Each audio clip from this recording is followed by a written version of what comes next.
Good morning, everyone, and welcome to the January California-Nevada Drought Early Warning System Drought and Climate Outlook webinar. Thank you for those that have joined us previously and those who may be joining us for the first time. My name is Amanda Sheffield, and I am the Regional Drought Information Coordinator for NIDIS in California and Nevada. And I'll note that this webinar is co-hosted with the California-Nevada Adaptation Program, a NOAA CAPRESA team. We've designed this webinar series to provide the region with timely information on current drought status and associated impacts, as well as a preview of developing climatic events. Before we get started, please note that this webinar is being recorded, and then the recording and a brief summary will be available on drought.gov and our YouTube channel later this week. We've got a great set of speakers this week. Obviously, things have been a little hopping in the snow and rain situation lately, and so we'll be covering current conditions and outlooks. Get a couple perspectives from our two state climatologists, Mike Anderson for California and Tom Albright from Nevada, and then also highlight a tool that I think you guys will be interested in called the Colorado River Science Wiki. With that, I'll do a few slides before I pass it over to our first speaker, Dan McAvoy, who's from the Western Regional Climate Center.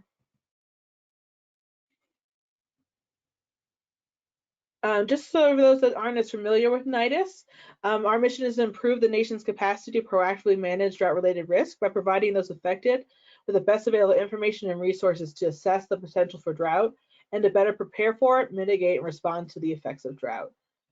We work with a whole bunch of different partners, new and existing, from federal, tribal, state, local, and academic partners to make sure climate and drought science is accessible and useful for decision making. As I mentioned, we're at the California-Nevada Drought Early Warning System. What is the Drought Early Warning System? We're a system that integrates information such as key indicators of drought to make that information usable, and we communicate that through drought forecast conditions and impacts and through different activities such as you see in the bubble figure over here. We have research and monitoring projects, we have planning and preparedness type projects, communication outreach, prediction and forecasting, all kinds of things in there. Two quick announcements or things I thought you might be interested. Back in November, after the previous webinar, we released a report on drought assessment in a changing climate. This is the culmination of a large workshop we held with a lot of experts in the field to think about this challenging problem and how we assess drought going forward. So you can go to drought.gov and under, I think it's still one of the top items at the top of the page, or go to the news and you can read more about the report and what it says and what it means. We also will have more information on that coming soon.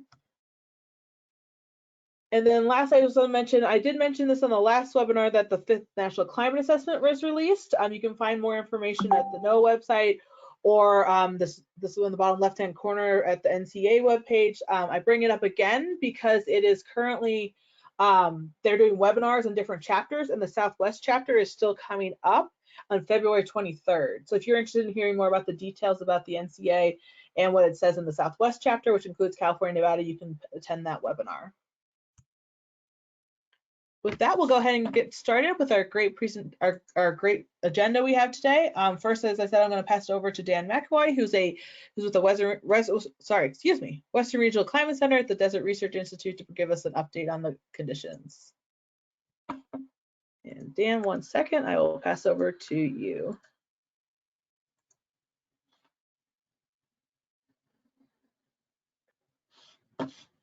Dan, did that? All right. Yes, are you seeing my screen? Yes. Okay. Let me go into present mode. And are we looking good? Yep, you're good to go. All right. Okay, well, thank you for having me here today, Amanda. Thanks for the introductions. My name's Dan McAvoy. I'm from the Desert Research Institute and Western Regional Climate Center in Reno, Nevada, and I'm going to give you all an overview of the current conditions so far, mostly focusing on this current water year, but touching on the memory from previous water years as well. So I just wanted to start out with a snapshot of the latest U.S. drought monitor. And so this was the latest map released last Thursday. These are released once a week and depict severity levels of drought across the region. And so if we take a look at this map, you'll notice that it's mostly white, indicating no drought from the U.S. drought monitor perspective, with the exception of a few areas in southern Nevada. And so that's a good thing to not see any drought on the US Drought Monitor map, but some folks might be wondering why it's completely blank, considering that it's been fairly dry in big parts of our region to start off, as I'll show. But to give a hint, we have to consider that the US Drought Monitor does have memory, and there is a big focus on water supply, and we have to think about what happened last year and how wet and snowy and cold it was, and how good that was for our water resources. I also wanted to point out, highlighted there in the red box, that shows a year ago, nearly the entire state was in a drought. So again, we'll understand the importance of that big winter we had last year. And so I just wanted to show here some of the surface water supply conditions, or the reservoir conditions. And this quote from the Nevada NRCS water supply outlook from January, saying that the best water supply news in 2024 is the water stored from 2023. And of course, with that big wet winter last year, pretty much most of the reservoirs across California and Nevada filled up pretty well, got to near or above average conditions, which is what I'm showing here. I'm not going to go through all of these, but basically this shows that most of the reservoirs in the region have plenty of water in them right now, and are above average for this time of year. I did want to highlight Lake Powell and Lake Mead in the Colorado River Basin are still very low, both around 60% of average. So there are still issues there. But again, the main reason why there's not a whole lot of drought impacts right now, which is one of the main reasons why the drought monitor isn't showing much drought in our region. So let's get into what we have seen this year during the water year. The water year begins October 1st and runs through September 30th. And so this map is showing the precipitation as a percent of average for our region. This was starting October 1st. This was going through January 16th, so a few day lag there. But we see a lot of browns in Nevada and California indicating below normal precipitation for the water year. And a lot of areas less than 50% of normal, primarily in the Sierra Nevada, the central and southern Sierra Nevada, Mojave region, and into parts of western Nevada. But there are some greens. There is some good news with above normal precipitation, primarily in northeast Nevada, but also some isolated areas along in coastal California are also above average for this time of year. And the storm track this year has been somewhat interesting. There hasn't been a super strong blocking ridge of high pressure over California, which typically gives us these dry conditions.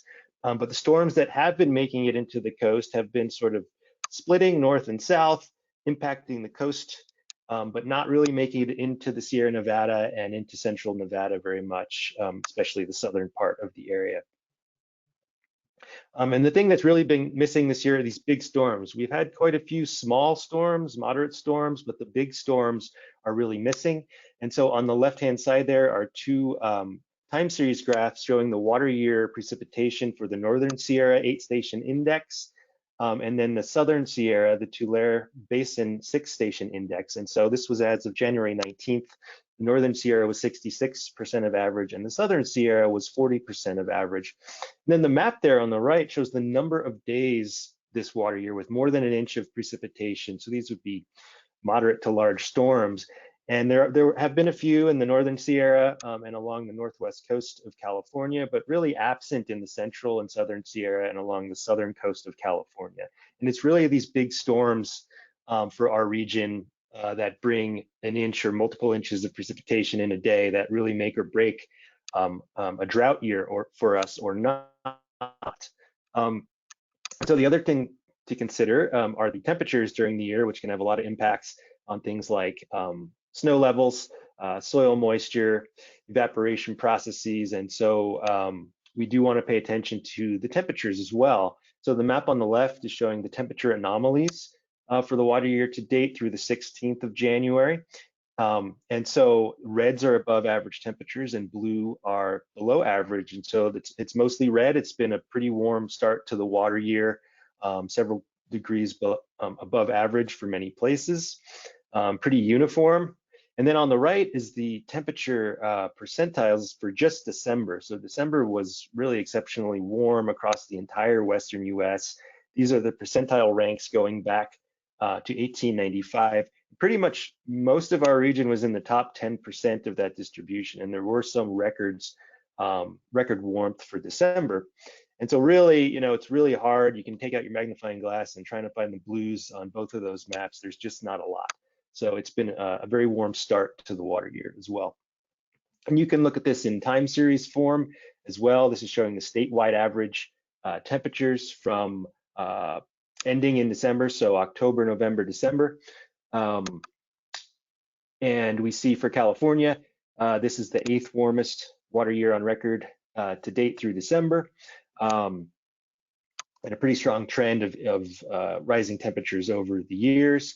Nevada, still warm, the 16th warmest on record, not as strong of a trend in the temperatures there for October through December, but this again has been a warm start, 2 degrees Fahrenheit above average looking across the state. So if we think about the precipitation and the temperature, we can then take a look at the snowpack and see what's going on there. And so this is the latest map as of the 20th of January, showing the SNOTEL and the DWR stations in California, the snow water equivalent, the percent of median, and the numbers on the map there are the averages over the Huck-Six River basins. And so really we have a snow drought underway right now across the Sierra Nevada, where a lot of those places are anywhere less than 50% of normal, 50 to 60% in the northern Sierra. So not a lot of snowfall so far, and the warm temperatures have also played a role in less snow at lower elevations. But as you get into the Great Basin, especially in Northeast Nevada, in the Humboldt Basin, conditions are a lot better, and there are places there that are quite a bit above average for this time of year with the snowpack. And if you look at that through time, see the evolution here. This is for the Eastern Sierra Nevada. The black line is this year. This is the snow water equivalent starting October 1st. And the green line there is the normal or the median. And so we're well below that, 55% of median. This was as of this morning. So this includes some of the recent storms. You can see all these very small increments of little bits of snow accumulation here and there. None of the really big storms yet that I said have been missing. And I also wanted to highlight 2021 because we're on a pretty similar track to water year 2021 right now, as you can see, where there were some really big storms that came in early February in 2021, but we still ended up below average. So it's going to be hard to climb out of this snow drought. We can certainly improve, and it's possible to recover, but it's going to be hard based on where we're at right now. And for the upper Humboldt Basin in Northeast Nevada, conditions are much better. They're at 129% of the median, 65% of their peak. And so again, much better in the northeast part of the state compared to the Sierra Nevada. And lastly, I want to touch on the soil moisture again, which is a big part in drought, especially as you get into spring and summer, but we do track it throughout the winter months. And so this is for the Eastern Sierra Nevada. There are fairly similar conditions across the whole region where soil moistures are near to above average for a lot of the region. And again, that goes back to the big water year we had in last year that really moistened the soils. The summer was relatively cool for the most part, and even had some rainstorms in the summer. So that all helped out. This is much different than that 2021 year when we were in a second year of drought and soil moisture was at a near record low. And so this is all getting back to the drought impacts being minimal and why the drought monitor has a lot of white on it still. But I also wanted to mention the storm system that we're experiencing right now, the tail end over the past 3 days. There have been a few inches of precipitation along the coast and in the mountains. This is great to see, but again, none of these really big storms. That's what we're really going to need to kind of play catch up in the Sierra Nevada and California as we go forward throughout the winter. And so just some key points here, dry and warm to start for much of the region. We have the snow drought in the Sierra Nevada. Not impossible to catch up, but it's going to be really hard without some of these really big atmospheric river type storm systems. Much better in Northeast Nevada. And again, the drought impacts are currently very limited thanks to the carryover from the big water year last year. And I will end there and see if we'll take questions now or later. So thank you. Thanks, Dan. We'll do most questions later, but I don't see any quick ones here either yet. So with that, we're just going to switch over to our next presentation and we'll catch up with different questions later. Next is going to be the Drought and Climate Outlook from Drew Kalansky, who's with this California Nevada Adaptation Program, as well as the Center for Western Weather and Water Extremes. Great, thanks, Amanda. Is everybody seeing my screen okay? Yes. Okay, great. So I'm going to try something different. I typically have done presentations before similar to Dan, but I'm going to actually use the websites where I get a lot of the information. And of course, because this is the time I'm doing it this way, a lot of the website from the Center for Western Weather and Water Extreme that I'll be showing are actually having quite a bit of issues with our data flow and streams. And so some of our products aren't updating properly. So I'm maneuvering around that to try and get at some of the short-term outlooks and then, excuse me, using the NOAA products to look at the extended range. And so this, what you're seeing here is called the atmospheric river landfall tool. And what it's showing is the probability of atmospheric river conditions. Right now it's along the coast. And this is using a regional model that is run here at CW3 called Westwharf. And it's a 200-member ensemble. It only goes out to 7 days. And you can see the probability, right? If here is about 40 north, the storm systems that will be impacting throughout much of California, and then coming in the extended range, so that towards the end of that this week, there's an additional atmospheric river conditions, especially for the northern part of the state that we're expecting to see. So similar to what Dan was talking about of needing some of these storms, at least there's some indication in the forecast that there are more storms coming. How large they will be is still going to get to be determined. I'll talk about that a little bit more. One thing I do want to highlight is this is from the ECMWF, which is a European ensemble member. So ensemble means that there are many different model runs, and so it shows the range of possibilities. And this is actually looking at integrated water vapor transport. It's how we measure atmospheric rivers. It's both the wind speed and the water in the atmosphere. And you can, this I'm showing because it goes out much longer in time. And each one of these gray lines is one of these ensemble members. And this is for 1 point along the coast. And so here you can see it's for, I picked 41.5 north. And here's this yellow dot to indicate where it's showing. You can see it up here in the map as well. And so this gives you a sense of this longer 2-week range and also how the uncertainty changes in time. But it does indicate that we're in for, in this region, active weather, you know, from the end of this week into potentially early February, and potential for more atmospheric rivers coming, at least in Northern California. And you can change your location and come farther south of interest. You can also change this is the coastal landfall points. You can go inland, and this looks more Fort Nevada. Oftentimes, because as the atmospheric rivers move inland, they decrease in strength, so that the IVT or the measurements aren't as strong, but it's still an indication of where there may be some active weather.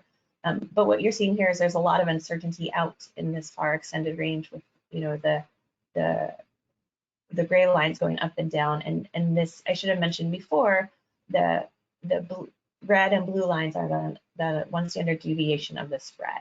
So it gives a sense of what may be coming in this extended range, and there is this possibility for active weather. The other thing I wanted to highlight, and again, I apologize, this is one of the things we're having trouble with, is the data stream for the precipitation from ECMWF. And so this is why you see all these 99999s here. But this is the watershed precipitation tool, and it gives out to 7 to 10 days of what the forecasted precipitation is from a variety of different models. And so this right now is at the Russian River. You can pick your watershed of choice. So here, if we wanted to go to Tahoe, for example, you can see the range of possible totals. I will say the ECMWF is so low because we are missing that data. So I wouldn't look at those right now, but you know, the US model, the range is between 2.74 inches out for 7-10 days. And you know, the national blended models, which takes a lot of different models and makes prediction, is 1.2. So you get a sense of the possible range of the various different models that are predicting. So this isn't necessarily the big storms that we're missing that Dan was talking about for this area, but it will kind of help keep that tick up steadily. And here again, you can see the various different models throughout that 10-day in terms of precipitation for the watershed you're interested in. And so this provides look at the possibility of precipitation for the various different watersheds throughout our region.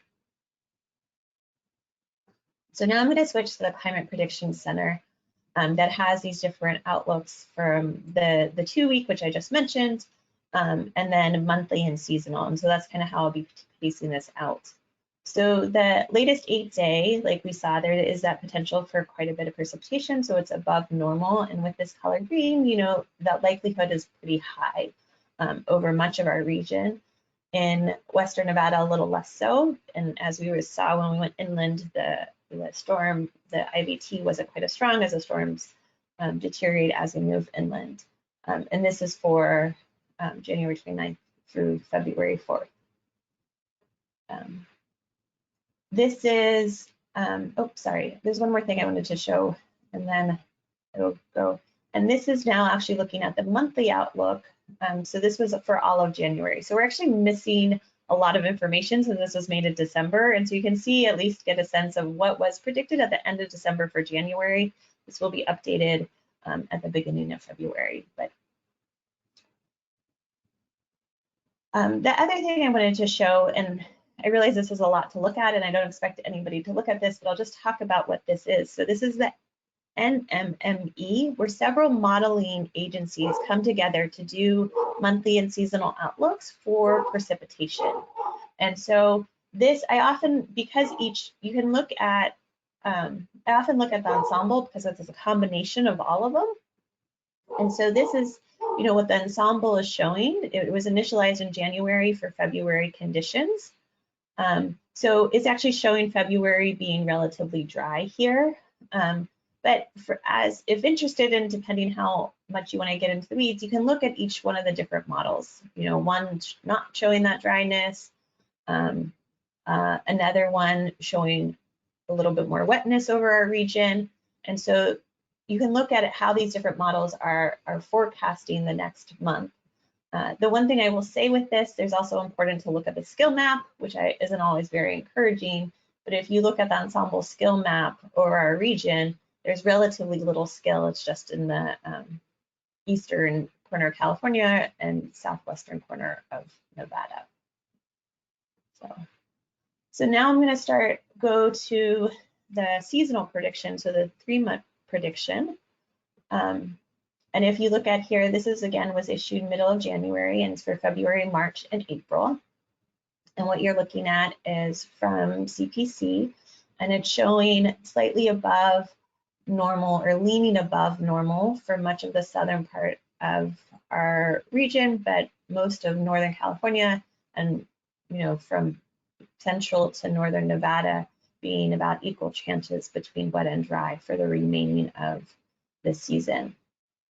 Similarly to what I showed before, you can also use the NNME, which is all these different models, to look at the 3-month range. And so these were initialized in January 2024, and they're for February through April. And you can get a sense, again, of the variation between them. I realize it's super small on a screen, but you can see, you know, for example, this one is showing a bit drier conditions over much, especially Nevada here, where another one is showing a bit wetter conditions throughout much of, you know, Southern California, much of Nevada. And so we can look at each of them individually, and then so ensembles, when you put them all together, what is it showing? And overall, for the remainder from February to April, generally a bit drier, not significantly drier for most of California and Nevada, except some of the coastal areas. I would say you can go farther into the future, but similarly as before, I think it's important to look at the skill maps. And so these are the skill maps for it. And you can see, like in this case, for this area, there's actually, they've shown a little bit where the forecast skill is. The other thing I wanted to show is the drought outlook, and this also building on what Dan said, even if it turns out to be not as wet of a year, but given how wet of a year last year was, and that we're not seeing as many drought impacts, you know, this region over California and Nevada is expected to show no drought, and it was released January 18th and goes all the way through April. So we're not at least for the seasonal perspective, not seeing a lot of drought return within California and Nevada. The other thing I wanted to show is the California Nevada River Forecast Center. I actually learned about this on one of the NIDIS webinars when the CNRC presented. And so if you go to the homepage and click this point, ensemble points, you see a lot of different forecast products that are points that are forecasted. And so, for example, if just wanted to click on this one, this is looking at much of the Central Valley throughout California. And then you get to this plot, and if you go to a water year accumulation, you can see the forecast for the Central Valley ensemble point that pulls a lot of information together. And this is one of these figures that provides a ton of information, but is super informative, where you can see the accumulation to date in terms of the stream flow, the volume, and then the projections of, or the forecast out of the minimum trace, which is here to the end of the water year, the maximum trace. And you can also see, sorry, obviously as you can see where the volume, where the median is, the mean is here, and the median is here for it, and the different percentiles going up throughout time. And so you can do this for several different locations. If you go back to the map, if you click back twice, we can look here for Carson River is a similar sort of thing. You can, this water year accumulation plot shows the same, oh, there it goes loading, shows the same sort of information. And so you can find your point of interest and see what these extended range forecasts are for the various different forecast points. I think it's a great and super informative tool. The other thing I wanted to show is this odds of normal. This was something that has been developed by Mike Denninger and now is at CW3E. And these are updated monthly. And so this was as of January 1st, and a new one will update in a couple weeks in the beginning of February. And so this is the totally monthly precipitation in December. This is the water year to date precipitation on millimeters, and this is the anomaly, the percent of normal. And so this isn't a forecast in any way, but this is showing that in, just using the past years, given how much precipitation we've gotten to this point, what is the probability of reaching normal precipitation? And so you can see as of January 1st, for much of the region, the odds of reaching normal precipitation for this year were relatively low. Excuse me. And this has to do with what Dan was talking about. We really haven't gotten these big storms, and in general, precipitation has been a bit low with minus some of these places along the coast and in northern Nevada. And then the other thing that you can do is do the same analysis or think about it, but what's the odds of reaching at least 50%?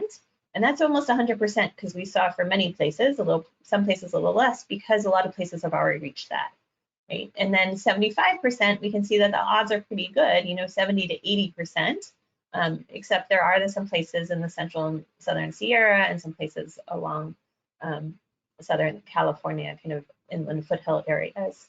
But then it's really about jumping up to the 100% where we see it drop off quite a bit. And so again, this page will update in the beginning of February once we get the January monthly totals in. The last thing I wanted to mention before wrapping up is the El Nino discussion. This is a page here where you can see we're still in an El Nino advisory. It's looking favored from April to June of 2024 with a 73% chance. And then this is the model predictions that IRI puts together. So far, this is where we observed this year. We're in El Nino, still all observed. And this is when the model predictions are coming, that going through kind of April is when we'll, March, April is kind of get back into that neutral territory. And there's some indication potentially for La Niña, but we're pretty far out for next year for any real certainty to be there. So with that, I will go ahead and wrap up and say, obviously there's some expected precipitation coming in the next week to week and probably next 10 days. which should help and hopefully tick up a little bit, but it doesn't indicate from the precipitation totals, at least in our region, that there will be a really, really big storm. And then the seasonal predictions for our area, potentially southern parts of the region might get a little bit more, but there's a lot of uncertainty there. So I will stop there, and Amanda, turn it back over to you. Thanks, Julie. As I'm switching over to Mike, there was one quick question about something I think earlier in your presentation about the unit of the anomalies shown in the ensemble map. Do you have an answer for that? They were asking what is the unit? The NMME maps, the anomaly, yeah. I think, oops, sorry. I think the anomaly, you know what, let me look into it and I'll get back to you. I thought they were millimeters, but I want to confirm. So let me double check. Okay. So good. With that, we're going to switch over to our first state climatologists. We've done this the last few years to invite them to give their perspectives on the conditions and what that may mean going forward or what to keep in mind going forward. And first, we have Mike Anderson, who is the state climatologist of California and is with California DWR. Go ahead, Mike. Good morning. All right, thank you, Amanda. Good morning, everybody. There's a picture of the tropical Pacific. That is the region where we define an El Nino event, reaching its peak around the end of the last calendar year. Weekly indications are that the cooling has begun, although very modestly. So just a reminder, the last time we had an El Nino winter was 2019, had some coastal flooding, had a top 5 snowpack that year as the polar vortex completely shattered and we had a lot of cold air. It was the first time in February of 2019 that we had over 20 inches of precip in the northern Sierra Nevada, but did not have a flood because of all that cold air that was entrenched up there. Did have near record flooding along the coast. If you look at the 7 events in the 21st century, 2 dry, 2 wet, 3 near average. So we span the distribution. And as we want to just remind everybody, ENSO by itself is not a good predictor of seasonal outcomes for California. There are a lot of other factors involved. All right, so where are we in the water year? Well, we've had precip onset actually start on the north coast on time, got disrupted, delayed as it progressed south. And that's kind of been the theme through the winter is there's been a high pressure offshore of California that's been interrupting the progression of storms impacting the whole state. They are getting through, but it's intermittently disruptive. With that really wet year in 2023, or soil moisture is in a lot better state than it was during the previous droughts, and the temperatures have not been extreme. We're just about 2/3 through the big 3. Half our annual precip shows up in December, January, and February. While the timing and pace of storms has been about as expected, the scale, as has been mentioned, we're not seeing the bigger storms that really push things and really make a difference. We're also not seeing the spatial coverage, and I'll show that in a minute. As we head into spring, the question is when does the shutoff happen? Usually March is kind of the last month of precip for Southern California, April and early May for Northern California. Then we start hitting that peak snowpack, look for the melt to begin, and then head into summer depending on how quickly we dry out. Watch out for those extreme heat events and keep an eye on tropical activity later in summer, usually August, September. Of course, as we hit the peak this year, if we end up below average, everybody's going to start asking, well, what about next year? A lot of work to do in that regard. Still a lot of work to do even in seasonal prediction, but we have a lot of good people working on it. And as we've noted, this last decade being a lot different than the one before, we're kind of interested in just how that progression may go as we continue to work our way through a warming world. All right, for those of you that haven't been there, the California Water Watch website there on the bottom is where we've started to pull together a lot of water information from the Department of Water Resources, and you see the little tabbies there across the top. Here's a depiction of precip, map of statewide water year precip to date, and as you see along the coast and in parts of Northern California, right there, closing in on average, but boy, the Southern California mountains, Central and Southern Sierra Nevada, and pockets in Northern Sierra, really, really dry still. All in all, about 71% of average as of January 19th. So not terrible, but not great. And there are definitely areas doing better than others. And that's one of the things we really want to start to convey is California's a big state, a lot of variability across it. We want to be able to describe that variability in terms of where it's dry, where it's not. Another metrics to note from the California Water Watch, stream flow percentiles. You see with that big storm we had over the weekend and along Northern California and parts of it reaching Southern California, stream flows right now are high. A lot through the center part of the state, just kind of clicking in right about where we would expect them to be. So not anything jumping out there too much to date. On the right there, I see reservoir storage looking good. Snowpack not looking good, as these have been rather warm storms, higher snow lines, usually above 6,000 feet. I understand that 95% of the northern Sierra Nevada is below 7,500 feet. So once those snow levels get up around 6,000, 6,500, there's not a lot of watershed left to capture snow. A little better in the southern Sierra, where half the watershed is above 7,500 feet. They just haven't had the precip. Groundwater, dry wells reported. We're still getting dry wells, folks. It's not like everything got better from the previous drought. There are still pockets where it takes a while for the groundwater systems to fully rebound. One wet year doesn't do it. And 36% of the reporting monitoring wells are reporting below average conditions. And so we'll definitely keep an eye on that as we head into the dry season, because we'll probably expect those numbers to tick up a bit. Let's see here. Advance to the next slide. Oh.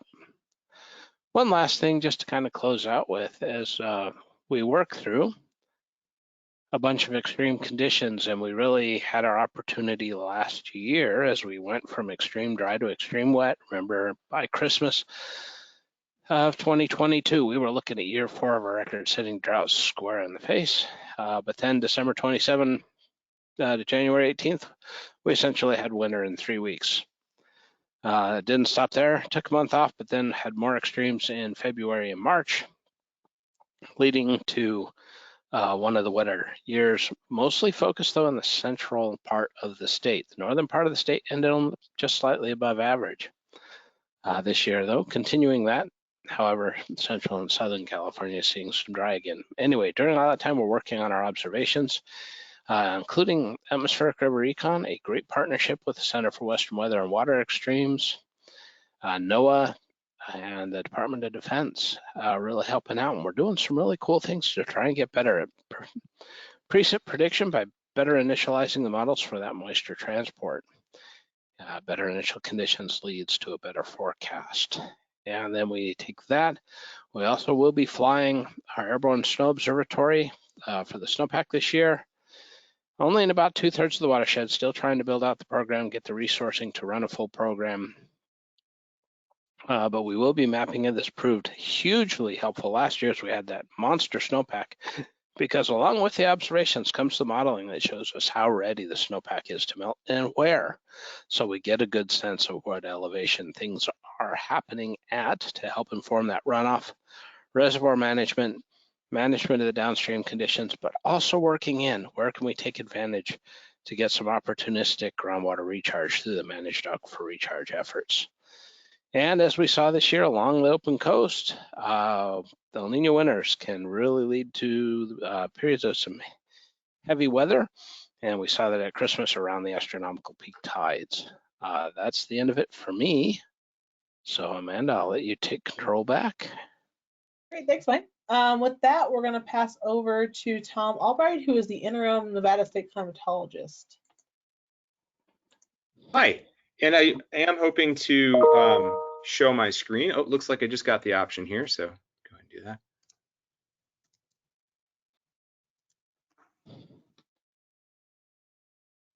All right, can you see the screen? No, we still have to see a white box. Oh, okay. Let me look at that again. I had the little prompt for it. I had the prompt, okay. Show. Okay. I don't see it as an option under change presenter. Yeah, here, let me send it over to me and then back over to you and see if that helps. Sometimes it depends if you select whole screen or just PowerPoint. That can make a difference too. If not, I have your slides. I can always run them for you. Okay, I'm gonna do, I updated them. So I'm just gonna do my screen. Okay. And I'm gonna show my screen and hopefully it works now. I think it does. Yes, now you're good. Okay, I will declutter and just make it a slideshow and go off to the races.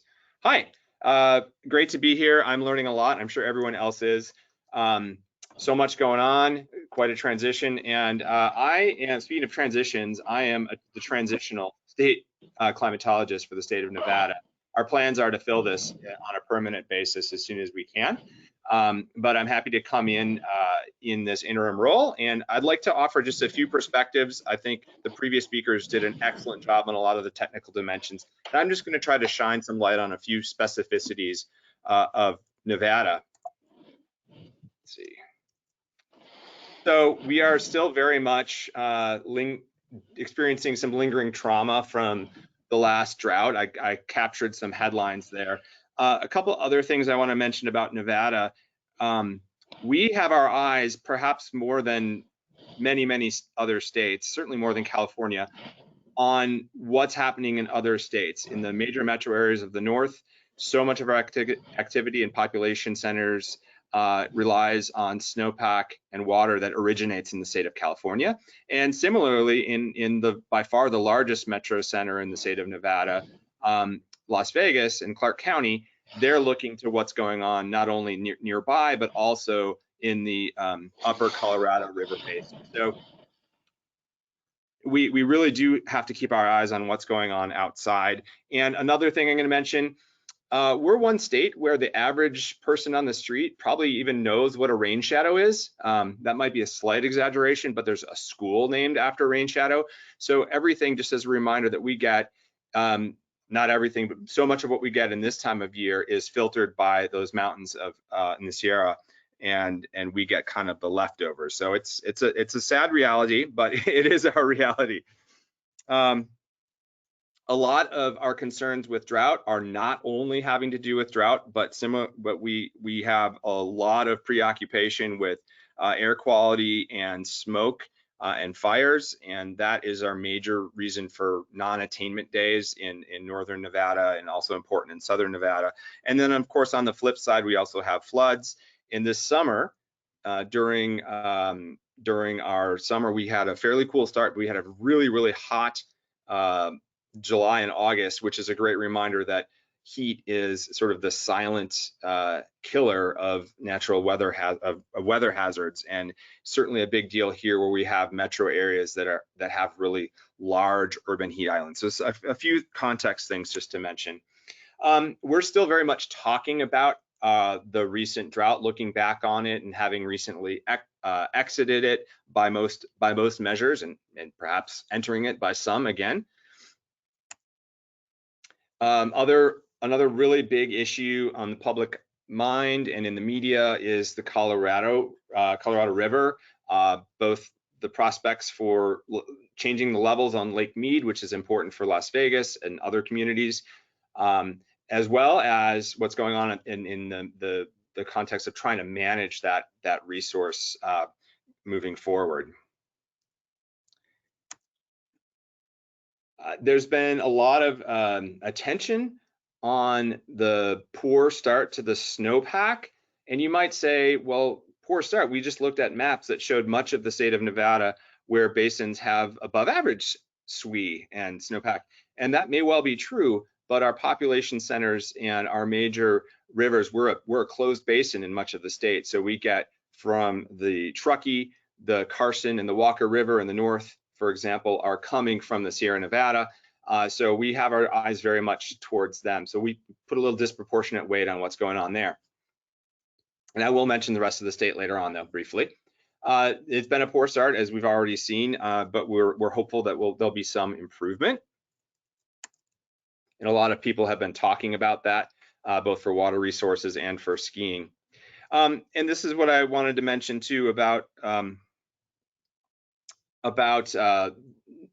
northeastern Nevada and northern Nevada and some of the states where they're doing a little bit better. Don't want to forget that there are some population centers, and we have the Humboldt River Basin there, some ranching and other agricultural activity too. So we're happy at least that we have some snowpack to work from, in addition to good soil moisture conditions out there. Let's see. And then the last thing I just wanted to mention is there's an adage here, two concluding points. I definitely want to reiterate what Dan said about the soil moisture helping us. The system memory of last year is still a really important deal. I think that's an important consideration. And also the dry months that we've had are months that are, for most of the state, fairly dry anyway. So you look to eastern Nevada, those are pretty dry months, November and December. So a lot can still happen, and it could turn pretty quickly in different ways. And then the last thing, I think that actually was going to do it for us today. So thanks for learning a little bit about Nevada, and look forward to continued discussions and learning more in the next speaker. Great, thanks, Tom. With that, we will move on to our final speaker, who's Tanya Patach. Hopefully I'm saying that correct. You can correct me. She's going to give us an introduction to the Colorado River Science Wiki.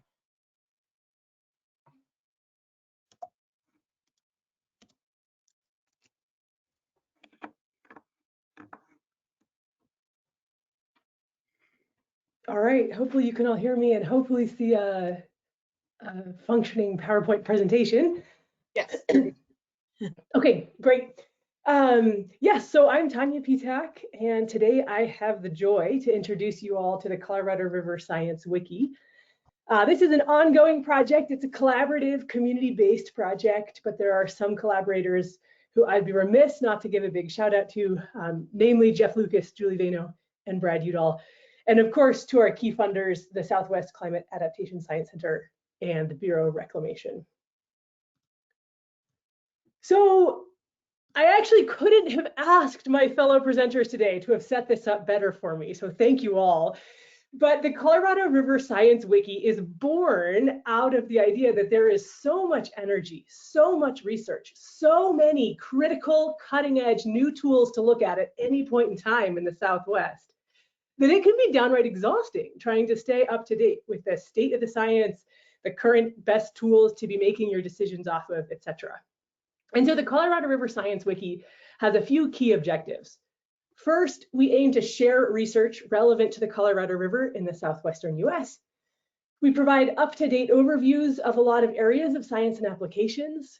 But one of my favorite things that we do with the Colorado River Science Wiki is we collate a one-stop shop for all those tools, all those resources, and lots of data sets to say, if you've forgotten what tool you're looking for, if you think there might be a better tool out there that more suits the nuances of your needs, this is a spot to go and look at what dashboards and what tools are still being run or have come out in recent years. We also aim to engage the broader Colorado River community in collating and sharing knowledge. We aim for this to be a collaborative platform and to continue furthering science in a community and accessible way. And then we aim that this resource will be used to facilitate informed discussions and decisions within the region it focuses on. So if you've already been to the Colorado River Science Wiki, first off, that's great. We'd love to hear from you and your use cases. But a lot of new things have been updated since the wiki was originally launched in November of 2022. First, we've added a current conditions section that we'll go over in just a moment, updated lots of new science and application pages, and continue to update our new research and publications database. So enough of me chattering away. If you want to check it out yourself, you can access the Colorado River Science Wiki either through this QR code or by going to coloradoriverscience.org. And if you go ahead and hop on the Colorado River Science Wiki, you'll land on our main page. The main page is very straightforward. I want to bring your attention to the list of key items on the nav bar on the left, starting with science and applications, data and tools, etc. So if we go ahead and check in on that science and applications page, You'll be brought to an overview of lots of different topics that research in the Colorado River Basin is focusing on right now. For instance, we could take a little tour onto the floods page. The floods page was recently updated by Jeff, has an overview of floods, references some data and tools, some additional resources, and then has a list of references. Data and tools is a very interesting part of the Colorado River Science Wiki. Every page contributes individual data and tools, or they can be accessed here on the nav bar on the left as a group. And if we access the data and tools page, first off, if you're a little overwhelmed, sometimes I feel the same. There's a lot of work going on in this basin, and a lot of people have created great tools. But secondly, I would suggest taking a slightly deeper dive. There's brief descriptions of how each of these tools can be used or what resources are on the tool, in addition to having direct links and access to lots of different tools, many of which actually were either used in presentations or Julie walked us through some great examples of them earlier on today's webinar. The current conditions page is a new addition to the wiki. We'd love your thoughts on it. It's a place where we house other folks' interactive maps, tools, and dashboards. So if we scroll down on the page a little bit, you can see some of those examples here, pointing to where you might go to find the most up-to-date information. We also host a new research page so here on the key items, pop down, new research. New research reads like a bibliography. It is a list of all Colorado River water-related publications since 2020, broken in by category. If you see something missing, please reach out to us and we'd be happy to add it to the new research page. But one of the more powerful parts of the new research page is the Zotero database that is actually behind the page. Zotero is a very cool platform on which you can host both the PDF of these papers in addition to all the citation information. So our wiki houses the citation information, but if you would like access to the papers and the citation information, please reach out to us. We'd be happy to add folks to our Zotero database. You can either reach out to myself or to Jeff, his email being jeff@lucasclimate.com, if joining the Zotero is something you'd be interested in doing. And last but not least, before you leave your tour to Wiki, be sure to check out our events calendar page. If there are events you want added here, you want to increase publicity for events that you're hosting, please let us know. Or if you're looking for what the latest events are, take a look. Okay, so who's using the Wiki and how? Well, stay tuned. We're about to ask you some questions about this. But right now we have a pretty active user base that's slowly growing. It's about doubled over the course of 2023. And in general, our users are looking at sort of those top pages, things like data and tools or science and applications or calendar. And they're also looking at really specific pages. For instance, our page on CRSS and CRMMS gets a huge amount of traffic.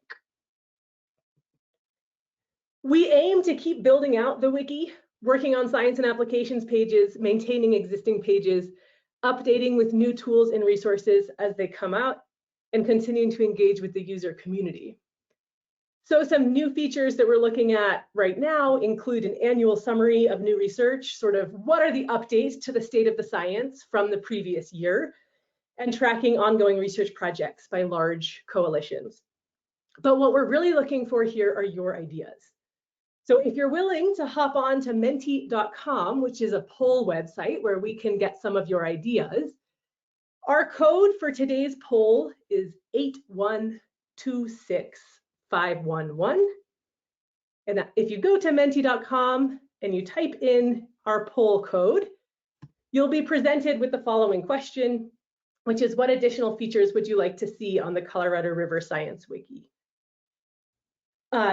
Please feel free to put in ideas now. We'll leave this up for the remainder of the day. So if you want to go peruse the wiki, explore at your leisure, and then get back to us on what features you'd like to see, that's also great. We'll close the poll at the end of the business day today. And if you need to grab a screen grab of that code or anything before I go to the next slide, that 8126511 is our code. Okay. The last plug I want to talk about today is that a wiki is inherently a community resource. And if you're interested in helping us grow the wiki, we have action items ready to roll, and we really appreciate the help and support. First, if you're interested in helping get the word out about the wiki, please feel free to link the wiki from your organization's website. We really value feedback. We want this resource to be something usable and useful. So please feel free to give feedback either through today's poll or on the feedback tab on the wiki itself. Share ideas for new pages, features, and content. And we do have lots of contributions of folks who are interested in drafting or outlining content for new web pages, and we really appreciate those contributions as well. So thank you all. I hope that you go explore the wiki. And thanks also to all the other presenters today. And I will end it there and pass it back to Amanda. Great, thanks, Tanya. With that, I'll bring up my final slide and we'll hop into questions. As I'm doing that, I'll read off the first question. This one came in after Julie presented, but I think Julie, Mike, or Dan could present. The question was, I'm a bit confused why for much of California, we are predicted to have above average precip for the seasonal outlook, yet not expected to reach 100% precip for the water year. Why the mismatch? I can start with that and take it, and others obviously feel free to chime in. I think the answer is that the information is coming from different sources. And so the probability of reaching 100% is based on a historical outlook of with the amount of precipitation we have, and I would say this was as of January 1st, so it doesn't include any of the recent storms that we've had this January. If you look back historically at all those years with those different totals, what are the odds? And so there are still some chances, but those chances are low. So it's just a statistical analysis, and it has no dynamical weather additional information. The seasonal outlooks from CPC, they take in, from my understanding, quite a bit of different information. So where we are, and it's only looking at those next 3 months, it's not looking at that seasonal total.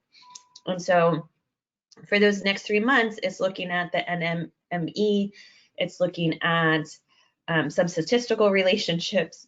And so it considers a lot of information. And then, as I understand it, it's a person or many people that come together and they discuss it of what the next 3 months will be, whether it's more inclined to be a bit wetter or a bit drier. So that it's just a different source of information. And in this case, they don't, because it's coming from different places, it doesn't always align. And we often will see that with these extended range predictions, and in part because it's so hard to do these.